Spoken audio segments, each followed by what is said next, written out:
necesitamos conocer ahora de los protagonistas, ¿no? Buenos días, ¿cómo está Gisela? ¿Me escucha? Hola Nelson, buenos días, sí, muy claro. Ahí estamos, ya estamos en vivo y en directo por si acaso, ya la están viendo la audiencia, ya está en pantalla. ¿Cómo está Gisela? ¿Cómo amanece hoy? ¿Está en Quito usted? Sí, estoy en Quito. Bien, ahora salió un poquito el sol, veamos si en el transcurso del día no nos hace frío como ayer. Ayer Hoy, llovía hasta la noche.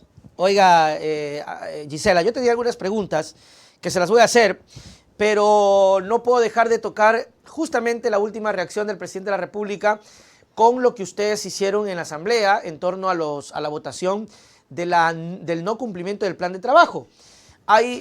La pregunta estaba por acá, pero la voy a adelantar porque el gobierno ha reaccionado y ha dicho que otra vez aparece la amenaza de una muerte cruzada. Primero, bienvenida su lectura a esta situación y a la reacción del presidente también. Muchas gracias por la invitación, por poder compartir con usted, con la audiencia, quienes se conectan en las diferentes plataformas. Esta es, me parece que la sexta amenaza de activar la sexta, Así la es. quinta amenaza de activar la muerte cruzada. Y no solo que no suma a la ya decaída credibilidad presidencial, digamos, esto es una cuestión que pasa por la credibilidad de la palabra del presidente y no lo ha cumplido. Pero además nos está dando la razón, porque está diciendo en el comunicado que el mecanismo del 130 de la Constitución es legal, es constitucional, a pesar que en las movilizaciones del pasado junio decían todo lo contrario, decían que es para desestabilizar, que quieren que son unos golpistas, que son unos terroristas y unas cuestiones adicionales que fueron de conocimiento público. Por lo tanto, primero está avalando que efectivamente utilizar el mecanismo constitucional es válido, es legal, es real y en democracia es una salida adecuada ante un caos y una conmoción social evidente. Ahora, lo que estábamos y lo que hicimos ayer se ha retrasado porque debió haberse hecho hacia mayo de este año. Porque eso dice la Ley Orgánica de la Función Legislativa, que debemos conocer y en un máximo de 20 días dar efectivamente fe o no que el Plan Nacional de Desarrollo se ha cumplido conforme al informe a la Nación hacia esa fecha. Hay Claro. que recordar que el 24 de mayo además se vuelve una especie de rendición de cuentas del presidente de la República, por lo tanto la Asamblea como fiscalizador y control político tiene que hacer esas acciones. Y Guadalupe Llori en ese momento prolongó el análisis del informe, prolongó la situación, no la puso en el pleno hasta llegar a este momento que se toma una decisión. Pero más que lo que diga el gobierno, es evidente que el plan no se ha cumplido. Claro. Es decir, no es una cuestión que nos estamos inventando porque sí.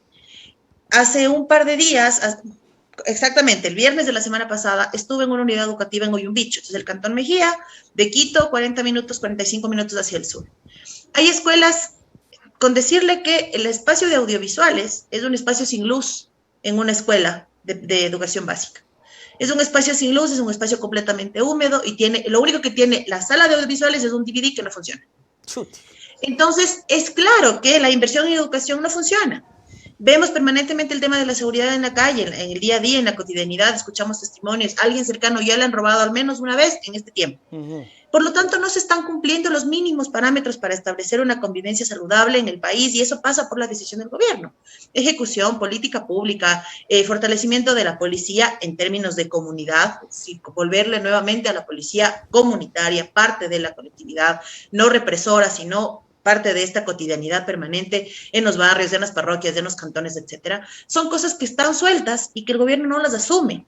Y he leído varios criterios, algunos le ponen como que los asesores le odian al presidente porque permanentemente se contradice. Y otros que dicen, no son los asesores, él es así. La Sí. derecha hace eso, la derecha busca desgranar el Estado, la derecha busca desaparecer lo público. Ajá. Y en ese sentido, digamos, hay una suerte ahí de debate entre quienes creen que el presidente está mal asesorado y quienes creen que así mismo es. Pero la factura le está pagando a la gente en la calle.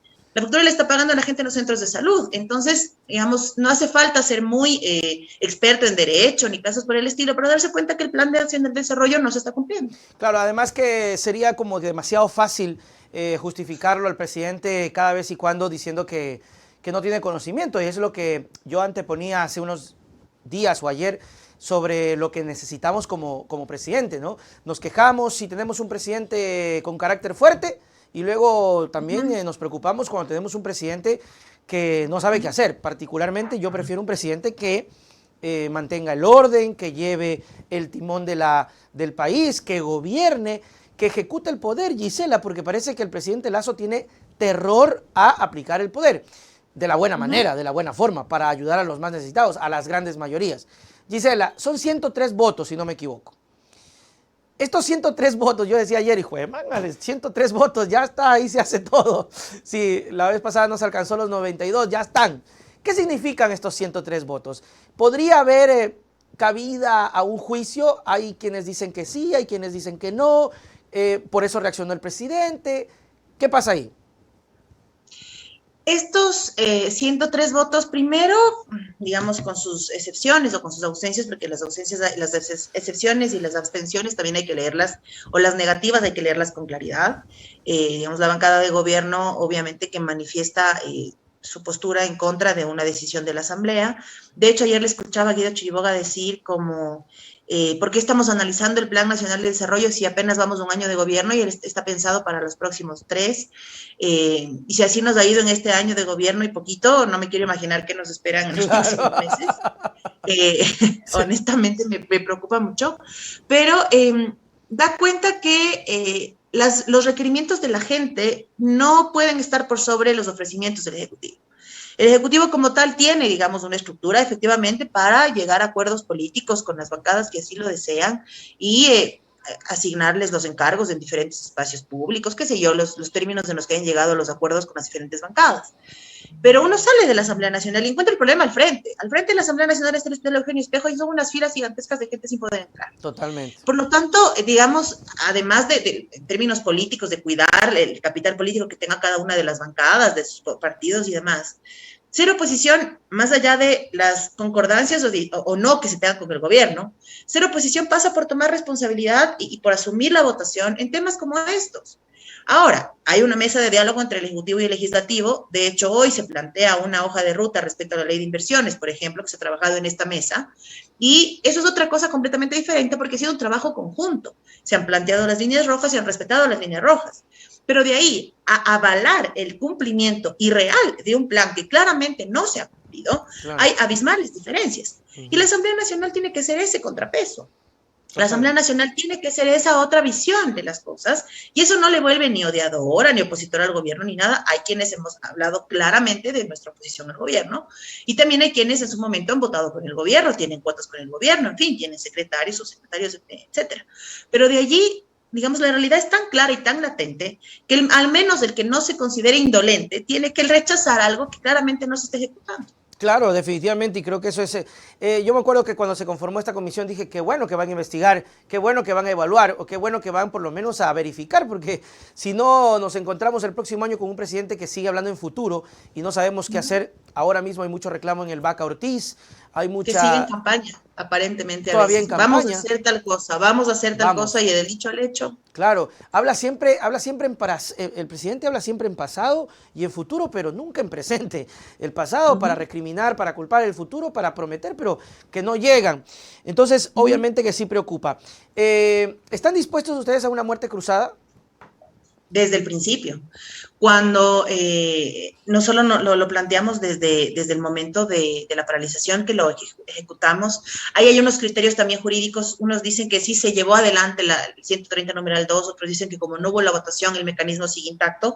Digamos, ahí hay un cruce de criterios jurídicos, pero desde el principio, por supuesto que sí, porque además entramos a esto sabiendo que nos vamos a ir y que la decisión de quedarnos o irnos depende de la gente. Claro, la gente totalmente nos pone, la gente nos retira y en democracia hay que respetar la Constitución, por supuesto que sí, siempre ha estado acá nuestros cargos a disposición de la gente. Cuando lo activamos lo hicimos porque la conmoción era tal que efectivamente se requería al menos una decisión sesuda y que salga de la crisis. En ese momento faltaron 5 votos, pero de allí, por supuesto, siempre, porque además la democracia es eso. La muerte cruzada implica que nos vamos a la casa presidente y asamblea y hay elecciones en los próximos meses. Y mientras sostengamos los sistemas democráticos de esa manera y tengamos la posibilidad de participar todas las tendencias políticas, por supuesto, en el marco de la estructura electoral, se fortalece la democracia. Ahora, Eso no deja de lado que hay otros problemas que también tendrán que irse atendiendo paulatinamente. La crisis de los partidos políticos, por ejemplo, hay una crisis, hay una falta de representación.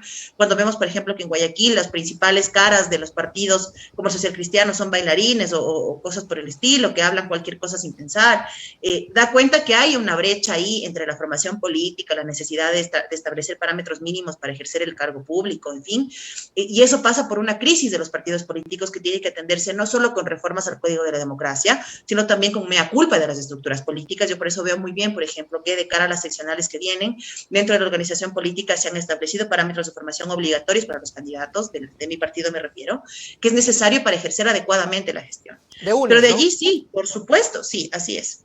Pero de ahí, por supuesto, el cargo siempre ha estado a disposición de la gente. Así como le vamos a decir en democracia no a la consulta popular de darse, ¿no? Porque en democracia hay dos opciones, sí y no, y el no es una alternativa también. Sí, Así sí, es que mientras los mecanismos democráticos se mantengan y se respete la Constitución, siempre va a estar a disposición. Más allá de aquella mentira que están proponiendo de que votar por el no es apoyar al narcotráfico, porque hay estas preguntas engañosas y todo eso. Además que se ha diluido mucho el tema de la consulta, no ha tenido vocería, porque realmente el gobierno está bastante en declive. Yo veo un presidente que sale en televisión nacional con tarjetitas, veo un presidente que sale a decir, Gisela, que para salvar a la mujer de la violencia de género hay que construir un edificio con identidad de género. O sea, ya somos el hazmerreír internacional con lo que el presidente propone. Y es preocupante, por eso la necesidad de cambiar el modelo, porque Gisela, en el fondo, el problema es el modelo. Y eso es lo que yo decía en mis intervenciones en el Pleno hace unos días, cuando hablaba respecto al caso de María Belén Bernal. Sí. Hay que entender que si la cabeza es el problema, es decir, el presidente tiene una desconexión con su gabinete, y luego este gabinete tiene una desconexión con las necesidades de las instituciones a su cargo, pasan cosas como las de María Belén. Luego, la respuesta del gobierno fue atacar a María Belén y a su madre, digamos. Esa fue la respuesta del gobierno, poner en tela de duda la salud mental de ambas, su relación, en fin. Cuando es eso de menos, granja de a María Belén, salió, ¿no? Correcto, a María Belén la asesinan en una escuela de policía. Lo hace un teniente en complicidad de alguien más que no únicamente es la cadete que está detenida, y en ese sentido esas dudas quedan sueltas y esas preguntas van a seguir sin respuesta hasta que el gobierno no asuma su responsabilidad. Para darle gusto al correísmo, en absoluto. Claro, para devolverle la confianza a la gente de una institución como la Policía Nacional. Hay quienes hemos sido críticos, o existimos quienes hemos sido críticos de la Policía Nacional desde siempre, porque, digamos, entendemos que al menos desde que cayó en manos de María Paula Romo dejó de ser ciudadana para ser represora, y entonces para reprimir tienen todo, pero para atender la seguridad nunca tienen nada, ¿no? Para reprimir en las protestas tienen bombas, tienen chalecos, tienen gasolina, tienen carros, hay motos, hay todo. Pero cuando uno llama porque le están robando la casa, nunca aparecen, no tienen manera, no llegan. Entonces, cuando la policía se desconecta y se vuelve represora y deja de ser comunitaria o deja de estar cercana a la ciudadanía, pasa lo que está pasando. Porque además en esa misma semana veíamos un policía golpeando a una mujer en un parque y nadie hacía nada. Esa misma semana habían policías que estuvieron involucrados con un robo en un determinado lugar. Y esa misma semana había un policía tratando de meter cientos de balas en un chaleco a la cárcel de la Tacunga, y ya vimos los resultados. Por lo tanto, la institución como tal necesita, por salud, por sanidad, por todo propia, reestructurarse, repensarse de nuevo. Y esto no significa que la policía no sirva para nada, por supuesto que sirve. Por lo contrario. Pero sirve cuando la cabeza funciona. Patricio Carrillo no funcionaba, mucho menos cuando seguía los pasos de María Paula Romo. En absoluto, ¿qué va a funcionar cuando seguía los pasos de María Paula Romo? Nada, salvo las muertes que se han incrementado. Y el presidente tampoco es que da un mensaje claro, porque nuevamente le pone a otro policía, por muy en servicio pasivo que sea, sigue siendo policía, como Juan Zapata, que además está cuestionado por sus actitudes y por sus acciones. Entonces, si es que la cabeza no entiende el funcionamiento de la estructura, para abajo el problema va a seguir. Y además, evidencia, entre otras cosas, el machismo que está tan instaurado y que nos parece normal. Pararle, por ejemplo, a Juan Zapata, a una policía mujer detrás de él, mientras hablaba en el pleno de la Asamblea Nacional, es machista.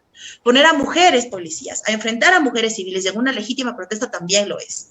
Y que solo sea una cadete mujer en rango jerárquico inferior a su superior teniente, ahora prófugo, Germán Cáceres, también es machismo, porque no fue la única que estuvo involucrada en los pedidos y en las ausencias y en las complicidades del caso de María Belén. No fue la única que escuchó los pedidos de auxilio. No, fueron como no fue la única que no hizo nada.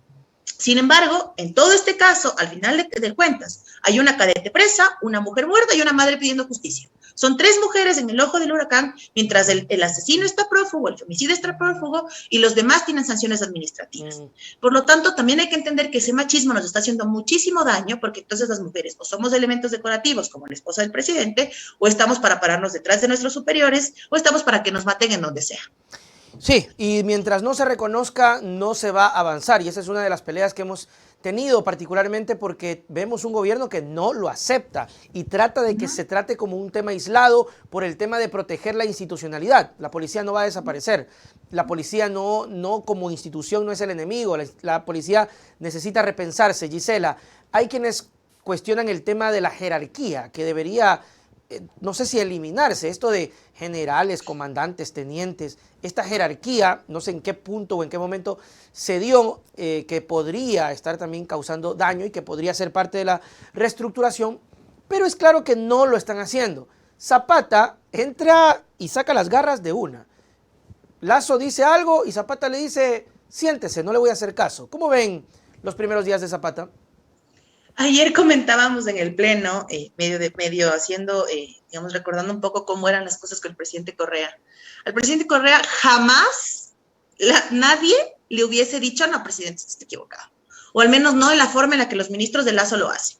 Digamos, el presidente Correa siempre nos ha escuchado, cuando se da cuenta que efectivamente puede haberse cometido un error, lo ve y lo revisa y lo corrige. Pero cuando era una orden presidencial, era una orden presidencial. No puede ser posible que Guillermo Lasso hace unos días diga que se va toda la cúpula de la policía y yo diga, no, mejor no. Mejor no. No vale. No, ¿Por qué? Porque como no hay más, o sea, no, que se queden nomás, ¿no? Entonces responden al calor de la coyuntura, ¿no? Y lo peor que alguien puede hacer en tiempos de crisis es no tratar de mantener mínimamente la cabeza fría. Entonces, ya, si efectivamente no hay coroneles o no hay generales para que asuman el cargo de la cúpula que sale, algo hay que hacer. Póngales en observación, plantéeles objetivos en un mediano plazo, oblígueles a cumplir las cosas, algo hay que hacer, de tal manera que la palabra del presidente no se vea golpeada. Sí, el presidente sí dijo, pero no ahorita, sino más luego, ¿no? Entonces, el que pierde no es el ministro Jiménez, porque al final, si yo le pregunto a la gente, ¿sabe quién es Francisco Jiménez? Me dice que no. O si le pregunto, ¿sabe quién es Juan Zapata? Tal vez sí, algunos le recuerden por el COE o por los corazones azules en las vías. Pero si pregunto quién es Guillermo Lasso, la gente sabe que es el presidente de la República. Totalmente. Y que su palabra no tiene ni vale un centavo. Ahora, las decisiones, además de erróneas y además de absurdas, tienen consecuencias. Y las consecuencias son que, entre otras cosas, por ejemplo, hay sanciones a los más débiles. Les prohibieron los francos a los cadetes de formación, cuando es un derecho, digamos, que tienen por ley. Tienen días de salida y días dentro de la escuela. Se lo prohíben por nada. Los francos, se los prohibieron porque había la crisis institucional y entonces no pueden salir, ¿no? Más bien sonaba una especie de mordaza, ¿no? De no digan nada si salen porque van a hablar. Y empiezan a tratar de desatar una serie de nuevas cosas para borrar el problema de fondo, que es que el caso de María Belén explota un montón de cosas más. Explota que el Ministerio de Justicia, eliminado por Lenín Moreno y aplaudido por Guillermo Lasso, en ese entonces candidato o referente de la derecha, significó que los programas de género se queden sin presupuesto, porque el Ministerio de Justicia tenía el tutelaje de esos programas y manejaba esos presupuestos. Al crear una secretaría que no tiene rango de ministerio, pero no estructura de ministerio, dejaron por fuera cualquier posibilidad de mantener estos programas. Y entonces el país no ha tenido una política con enfoque de género, al menos desde el 2017. Y viene pasando esto cotidianamente. Lo último que pasa en este círculo de violencia es el golpe, ¿sí? O sea, lo primero es el insulto, es el menospreciarte, es el golpearte la autoestima, eso es como que son las primeras muestras. Pero estás en un ambiente, digamos, de violencia permanente donde eso se naturaliza. Ahora que efectivamente se muere una mujer y se muere en las condiciones en las que se muere, entonces veamos por qué. No es que María Belén se muere ahorita porque el tipo estaba enfermo, no estoy diciendo que no lo esté, pero hay una serie de abandonos antes. Ausencia de política pública, ausencia de programas que tutelen el tema de género, ausencia de ejecución presupuestaria y una Secretaría de Derechos Humanos que no sirve para nada. Y tan no sirve que en el Pleno de la Asamblea Nacional, Paola Flores, secretaria de Derechos Humanos, dijo textualmente, y tengo grabadas esas palabras de mi mente porque yo no me imagino, si fuera yo la madre de María Belén, que no me encuentren en la casa, entonces por eso no me dan una ayuda, ¿no? La secretaria dijo, llamamos a la señora a las 9 de la mañana por WhatsApp, la contactamos por WhatsApp y no nos contestó. Fuimos a su casa y no estaba en su casa porque estaba en la fiscalía denunciando la desaparición. Obviamente no iba a estar en su casa la señora, obviamente, y por eso no llegó la ayuda. Entonces resulta que llegó la ayuda un día de 2 funcionarios para acompañar en la búsqueda, estuvieron de 8 a 4, horario de oficina, y se fueron. Y la buscaron por WhatsApp. Diego Ordóñez dijo, no llamé una, sino 3 veces a la señora, 3 veces hablé con ella. Preguntémosle si eso fue antes o después de llamarle desestabilizadora y no sé cuántas cosas más que la dijo, ¿no? Entonces, todas las ausencias que antes fueron aplaudidas por Lazo, su bancada, su partido político, en el tiempo de Moreno, ahora le están reventando en la cara al propio Lazo. Eso es Porque importante. si esas cosas se sostenían, quizás ahora tendríamos no el ambiente maravilloso en el que quisiéramos vivir, pero al menos tendríamos ciertos espacios contenidos, porque habían programas que estaban pensados de aquí al 2030, porque a esa planificación se hacía desde el CEMPLADES con el Plan Nacional de Desarrollo y el entonces Plan Nacional del Buen Vivir, pensando en el 2030, de la mano con los Objetivos de Desarrollo Sostenible, que no es una cuestión nuestra, sino que es una cuestión a nivel regional, y se establecían objetivos hacia el 2030 para evaluarlos. Desbaratan todo, Moreno aplaude, Lazo aplaude, porque sí, el gasto público, excesivo gasto público y tal cosa, y al que le está reventando la ausencia del gasto público es el propio Lazo. Así es. Ojalá se dieran cuenta que también tienen parte de culpa. Yo creo que sí se dan cuenta, pero creo que el cinismo ha sobrepasado ya los niveles del gobierno. Y tiene toda la razón Gisela, y es bueno hacerle recuerdo a la gente que nos está escuchando. Hubo mucho reclamo, creo que una de las cosas que más se le criticaba al gobierno de Correa era el excesivo gasto público, el Estado obeso, el funcionario. Y sí, Lazo, Moreno vino y chaca, Lazo, Nebot también aplaudió. Y hoy nos enfrentamos a todo esto que no tenemos presupuesto para la educación, no tenemos presupuesto para la violencia de género, no hay programas, el Código Púrpura no se ejecuta. Es decir, esto no es de palabra, Gisela, y no es de un edificio, esto es de presupuesto y acciones. Solamente voy a hacer una acotación. Cuando dicen que no encontraron a la mamá de María Belén, lo normal, lo que debería pasar es, en este caso, porque parece que no se toman en serio, ¿no?, el tema de ser funcionario.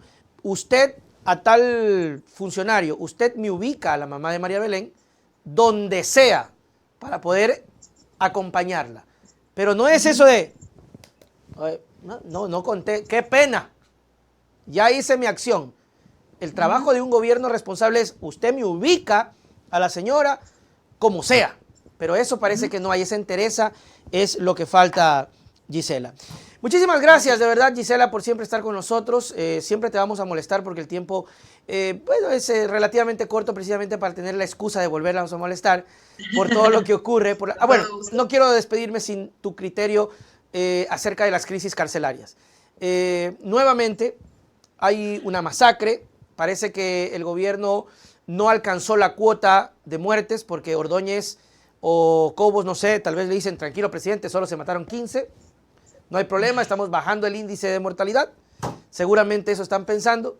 Y lo más curioso, Gisela, Zapata no es el vocero. Extiende la responsabilidad al SNAI. ¿Qué piensas? Primero que las cosas están pasando de la manera en que están pasando porque entregarle la inteligencia a Cobo. Sí, bueno. No, o sea, no, es como no es sinónimo, no hay forma de que hay inteligencia y Cobo no van por ahí. Es antónimo. Pero la inteligencia, digamos, que estaba estructurada hacia el cierre de nuestro gobierno, con base en el manejo del Ministerio Coordinador de la Seguridad, hacía que efectivamente este tipo de cosas se eviten, ¿no? Primero separabas a los líderes de las bandas que estaban detenidos, los mantenías al resguardo, porque los líderes, por supuesto, que tienen una estructura jerárquica dentro de sus organizaciones, que no digo que estén bien, pero hay que entenderlas para poder evitar este tipo de cosas, y la inteligencia servía para eso. Pero además resulta que esta masacre carcelaria, más allá de quienes hayan fallecido, si es conocido o no es conocido, en fin, da cuenta de una serie de ausencias. O sea, no es posible que las familias estén gritando de un lado de la malla hacia el otro lado de la malla, buscando que su familiar les responda si está vivo o no, ¿no? O sea, no es posible que las mujeres tengan que trepar a los techos para que los hijos les vean que sí están vivas, que no se preocupen, que estuvo duro el asunto, pero que están bien, o sea, que efectivamente en medio de todo están medianamente bien. Y quienes más sufren en esto son hijos, son familiares, etcétera. Ayer veía denuncias de quienes tienen boleta de libertad hace semanas, y la respuesta del guía penitenciario era, es que no hay computadoras, es que los archivos no asoman. Entonces, ¿para qué están las boletas de libertad o de excarcelación? ¿Para qué funcionan? ¿Cómo se operativizan?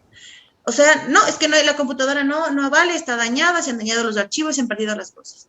Entonces, ¿qué función tiene en este momento el SNAI? O sea, ¿qué está haciendo el SNAI? ¿Por qué en medio de una crisis, que una declaratoria de emergencia y de estado de excepción, que además implicaría poder destinar todos los recursos que hagan falta, en fin? Pero al final de cuentas, todos los detenidos, de mayor o menor peligrosidad, sea quien fuere, son responsabilidad del Estado. Totalmente. Estas muertes son culpa del Estado. No es otra cosa diferente. Son muertes culpa del Estado y entonces el Estado tendrá que responder en algún momento. Porque esto de más Ecuador en el mundo se volvió la consigna para aparecer siempre en los medios internacionales con masacre carcelaria en tal parte, tantos muertos en tal parte, tantos muertos por COVID, o sea, toda una cosa internacionalmente a punto de muertos. Y la preocupación también pasa por el colectivo, es decir, cuando hay un amotinamiento en la penitenciaría del litoral, por ejemplo, en Guayaquil, se preocupa a quienes viven cerca. En lo de Cotopaxi, la preocupación iba hasta mi cantón, porque la vez pasada del amotinamiento hubo quienes se fugaron y les encontraron cerca de los domicilios. Entonces, es una cuestión colectiva. ¿Qué hacer? Quitarle a Cobo algo que no maneja en absoluto, que es la inteligencia. Luego, ver qué se hizo bien antes. No porque haya sido Correa, no porque haya sido quien sea, sino porque funcionó, porque no había masacres, porque no pasaba esto. Entonces, ver qué hicieron antes, qué hicieron bien, qué pudieron hacer mejor, mejorémoslo. Y luego de eso ponerlo en práctica. Y una vez que efectivamente demos resultados, ok, no hace falta ni siquiera que reconozcan quién hizo la política pública antes. Porque al final de cuentas quienes están gobernando son ellos. Nosotros ya no somos gobierno 5 años. Quienes están gobernando son ellos. Evidencian que en algo pueden medianamente hacer las cosas bien, o si no, habrá quedado esta consigna de Carrillo que se maten entre ellos y es una forma de librarnos de un problema. Y es triste porque parecería ser que Zapata va por el mismo camino. A mí particularmente creo que es de muy mal gusto el hecho de que no active él como ministro en un asunto tan delicado, porque no es de ahorita, no es vea, se han matado 15 nomás, no, son como 400 que se van sumando. Gisela, tus palabras para despedirnos. Muchísimas gracias por la invitación, siempre a las órdenes aquí y a través también de mis redes sociales un poco para enterarse cómo estamos actuando en la Asamblea Nacional. Estaremos dando seguimiento también al caso de María Belén y por supuesto cuando se requiera volveré a estar acá para darles los detalles y nada, tener un poco más de, no digo paciencia porque es muy complicado, pero sí un poco más de esperanza, un poco más de fuerza, porque mientras más duros son los momentos quizás hay salidas más prontas, ¿no? Eso es lo que siempre nos han dicho y digamos hay que tener al menos ese poco de esperanza y ese poco de alegría en medio de toda esta tormenta para lograr primero enfrentarla y luego que no nos afecte tanto como familia, como personas, eso es nuestra salud mental, etcétera. Es que nada, tengamos y tengamos fuerza y no nos dejemos engañar. Hay canales como este para hablar las cosas diferente, para ver otras cosas que no salen en los medios tradicionales y entonces es importante estar informado siempre de varias fuentes para tomar una postura correcta. Me gustó lo que dijo sobre las medidas de los momentos difíciles, medidas rápidas y extremas. De pronto la Asamblea como estrategia, porque habrá que pensar en algo, empieza a ejecutar estas cosas como para que el presidente se anime a la muerte cruzada, que resultaría ser más fácil. ¿Podría ser o no? Ojalá lo decida. El cargo siempre va a estar a disposición. Si es que él decide la muerte cruzada, todos nos vamos a nuestra casa y dejemos que las urnas hablen. Sí, que la gente vote. Chau, chau, Gisela. Gracias. Muy bien, ahí estuvo nuestra primera invitada del día de hoy, muy chévere, la asambleísta Gisela, siempre tratando de darnos los criterios que necesitamos.